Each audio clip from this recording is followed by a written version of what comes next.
నమస్తే సార్. నమస్తే.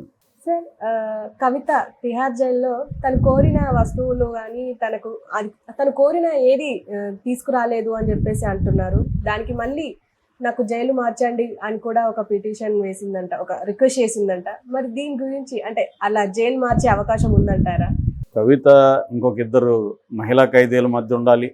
ఆ మహిళా ఖైదీలు ఎవరు, వాళ్ళకి ఏమైనా హెచ్ఐవి ఉందా, ఇంకొకటి ఉందా? ఎందుకంటే హెచ్ఐవి అని ఎందుకు అంటున్నానంటే తిహార్ జైల్లో కొన్ని వందల మందికి హెచ్ఐవి ఉందని ఈ మధ్యనే ఒక రిపోర్ట్ వచ్చింది. సో మామూలుగా జైళ్ళల్లో హెచ్ఐవీలు ఉండే అవకాశం ఉంది. ఎందుకంటే అక్కడ కొంత లెస్బియన్ సెక్స్, హోమోసెక్సువల్, గే సెక్స్ కూడా జరుగుతుంటుంది. మామూలుగా అయితే అందుకనే ఒక సెల్లో ఇద్దరిని ఎప్పుడు పెట్టరు, మినిమం ముగ్గురిని ఉంచుతారు. ఎందుకంటే ఇద్దరిని పెడితే దీనికి పాల్పడతారు. కానీ లాంగ్ ఇది ఉండేవాళ్ళు ముగ్గురున్నా కూడా ఏముంది, ముగ్గురు కూడా మాట్లాడుకోవచ్చు. సో అంటే వాళ్ళు ఏం చేస్తారు, ఇంకా కొన్ని ఏండ్ల పాటు ఉండాలి. సో బయలాజికల్ నెసిటీని వాళ్ళు ఏం చేస్తారు. సో నేను చూశాను కాబట్టి ఏదన్నా నాతో పక్కనుండి అతను ఒక కాజల్ ఫోటో ఎప్పుడుదో హిందీ కాదు అమ్మాయిని పెట్టుకొని చూసుకుంటుండేవాడు. ఎవరైనా ఒక జైల్లోకి ఎవరినైనా చూడడానికి ఒక మహిళ రాగానే అందరూ ఇట్లా వెళ్ళిపోయి బయట దీనికి కమ్మిళ్ళు ఉంటారు కదా, వాటికి వెళ్ళిపోయి చూస్తూ ఉండేవాళ్ళు. అంటే కనీసం కళలోకి రావాలన్నా ఎవరినో ఒకరిని చూడాలి కదా. సో అటువంటి ఒక ఇది ఉంటుంది అనమాట. అది కూడా ఒక ఇంపార్టెంట్ ఆస్పెక్ట్.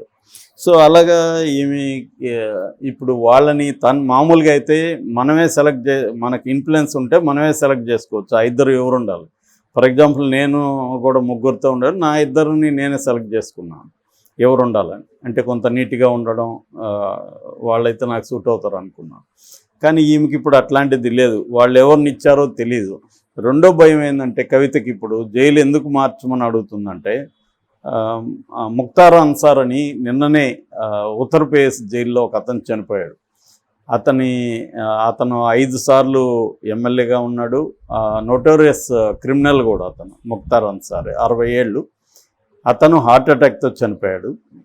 మండి అనే ఒక డిస్ట్రిక్ట్ జైలు నుంచి హాస్పిటల్కి తీసుకొచ్చారు. వాళ్ళ కొడుకు ఏం ఆరోపిస్తున్నాడంటే మా నాన్నకి స్లో పాయిజన్ ఇచ్చారు.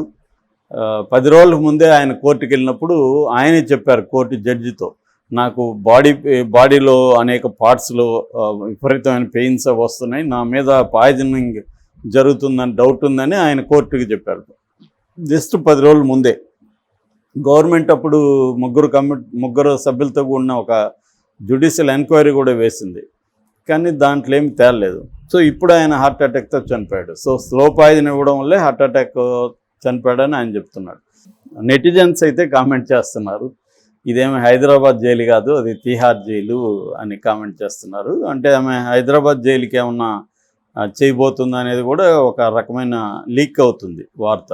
అంటే ఇంకా వేయలేదు కానీ వేసే అవకాశాలు ఉన్నాయి. ఎందుకంటే ఆమెకు తిహార్ జైలు జనరల్గానే అది వెరీ టఫ్ జైలు. అక్కడ అది మనకు తెలుసు, సౌత్ ఏషియాలోనే పెద్ద జైలు అన్నమాట, లార్జెస్ట్ జైలు. మొత్తం 9 జైళ్ళు ఉంటుంది అన్నమాట. 9 సెంట్రల్ జైలు, ఒక డిస్ట్రిక్ట్ జైలు, మొత్తం 10 ఉంటాయి ఇక్కడ.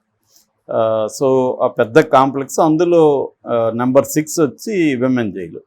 సో అది పెద్ద జైలు కాబట్టి జనరల్గానే రెండోది అక్కడ నార్త్ ఇండియా, ఢిల్లీ, అక్కడ మన ఎవరిని ఇన్ఫ్లుయెన్స్ చేయాలన్నా వీళ్ళకంత ఇది లేదు బీఆర్ఎస్కి. సో మామూలుగా అయితే ఇక్కడైతే ఇన్ఫ్లుయెన్స్ చేసేయచ్చు, ఎవడో ఒకడు తెలుసుంటాడు పట్టుకొని వెళ్ళిపోవచ్చు. అక్కడ అవేమి చేయలేరు. కాబట్టి ఒకవేళ ఈ సౌకర్యాలు ఇచ్చినా కూడా ఇబ్బందులే. నిన్ననే నేను ఒక కథనం చదివాను. ఒక ఫారిన్ అమ్మాయి 3 ఏళ్ళు ఆ జైల్లో ఉండి తన అనుభవాలు రాసింది అన్నమాట. డ్రగ్ కేసులో అమ్మాయి 3 నెలలేమో అండర్ ట్రయల్గా ఉండింది. తర్వాత 2 సంవత్సరాల 7 నెలలు కన్విక్టెడ్గా కూడా జైల్లో ఉంది.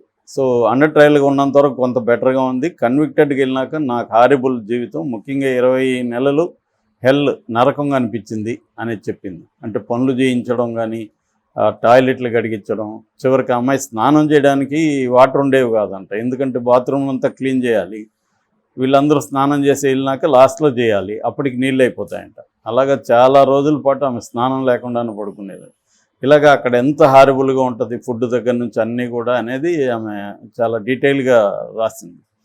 అట్లాగే గతంలో తిహార్ జైల్లో ఉన్న ఒక జైలర్ కూడా ఒక జర్నలిస్ట్కి కన్ఫెషన్స్ అంటే బ్లాక్ వారెంట్ అనే ఒక బుక్ వచ్చింది. ఆ బుక్లో కూడా డీటెయిల్గా రాశారు. సో అటువంటి నొటోరియస్ అని చెప్పొచ్చు తిహార్ జైలు. దాంట్లో ఎన్ని సంస్కరణలు ప్రవేశపెట్టినా కూడా ఇప్పటికి కూడా తిహార్ జైలు అంటే ఒక భయానకంగానే ఉంటుంది మామూలు వాళ్ళకి. అంటే ఫర్ ఎగ్జాంపుల్ ఇప్పుడు చిన్న విషయం ఏంటంటే టాయిలెట్ మనకి వెస్ట్రన్ కమాడ్ అలవాటు అయిన వాళ్ళకి ఆడ వెస్ట్రన్ కమాడ్ ఉండదు.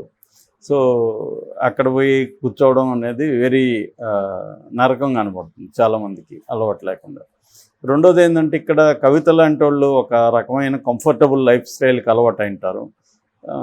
ఇప్పుడు అక్కడ జైల్లో హార్డ్షిప్ని తట్టుకోవాలంటే ఆల్రెడీ ముందుగా కూడా ఇక్కడ వాటికి అటువంటి హార్డ్షిప్కి అలవాటు అయి ఉన్న సింపులిస్టిక్ లైఫ్ స్టైల్ ఉండే వాళ్ళకి ఇబ్బంది లేదు. అందుకని చంద్రబాబుకి అక్కడ ఇబ్బంది పెద్దగా కలగలేదు. ఆయన ఉండగలిగాడు 52 రోజులు. ఎందుకంటే ఆయనలో ఒక డిసిప్లిన్ ఉంది. యోగా చేయడం, మెడిటేషన్ చేయడం, ప్రాణాయామ ఇవన్నీ అలవాటు. ఫుడ్ కూడా ఇంటి నుంచి వస్తుంది కాబట్టి. రెండోది ఆయన సపరేట్గా ఉన్నాడు. ఆయనకు అక్కడ కూడా ఒక గెస్ట్ హౌస్ లాగా ఉంది తప్ప అది జైలు ఫీల్ లేదు ఆయనకి. కానీ కవిత పరిస్థితి అది కాదు. మామూలుగా జైళ్ళల్లో ప్రత్యర్థుల్ని చంపేసే ఇది కూడా చాలా కాలం జరుగుతుంది. ఇక్కడ కూడా మనకు ఆంధ్రప్రదేశ్లో ఇంతకుముందు ఉమ్మడి ఆంధ్రప్రదేశ్లో మొద్దు సీనుని అలాగే చంపేశారు. ఆ మొద్దు సీన్ని చంపేసిన వాడిని కూడా మళ్ళీ అలాగే చంపేశారు. సో అలాగా మిస్టీరియస్ కండిషన్లో చనిపోయే అవకాశాలు ఉంటాయి. స్లో పాయిజన్ ఇవ్వడం కూడా పెద్ద విషయం ఏం కాదు. కాబట్టి అలా ఏమన్నా కవిత మీద ఇప్పుడు వాళ్ళిద్దరు ఉన్నారు పక్కన, ఈమె ఫుడ్ జైలు ఫుడ్డు. సో ఆ ఫుడ్లో ఏమన్నా కల్పించారనుకో స్లోగా ఇబ్బంది అవుతుంది. సో ఇటువంటి భయాలు కూడా ఆమెకు ఉన్నట్టుంది. సో ఎందుకంటే జైలు అనేది వాళ్ళ కంట్రోల్లో ఉండదు. ఈ ప్రాబ్లమ్స్ ఉండే అవకాశం ఉంది. అందుకని ఆమె జైలు నాకు తెలిసి ఏంటంటే ఆమె ఇంటీరియం బెయిల్ అడిగింది. అది రేపు తెలుస్తుంది.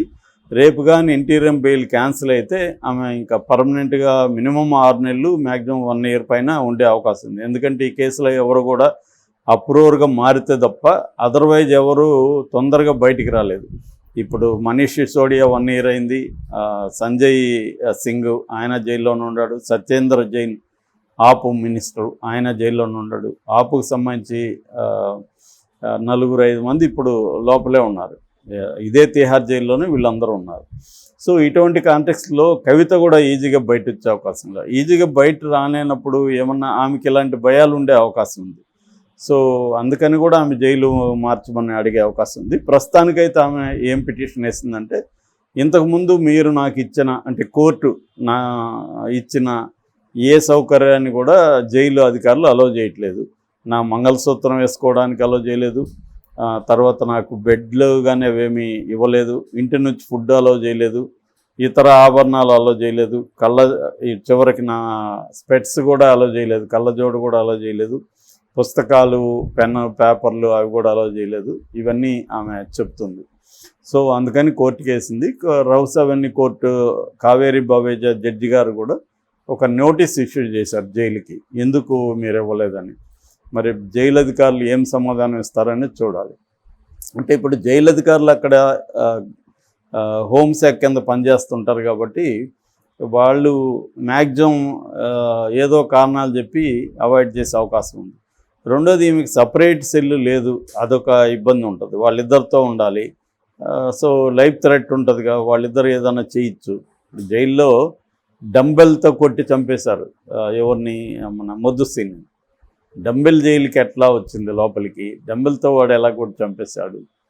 ఏముంటుంది, ఇప్పుడు ఆల్రెడీ శిక్ష పడిన వాళ్ళు ఉంటారు, లైఫ్ పడిన వాళ్ళు ఉంటారు. వాళ్ళు అక్కడే కొట్టి చంపేసినా ఏముంటుంది, మళ్ళీ వాళ్ళకి లైఫ్ పడుతుంది. అదే ఇంకా అదేదో అంటారు కదా, ఒక హత్య చేసినా 10 హత్యలు చేసినా ఒకటే అనే సామెత ఉంటుంది.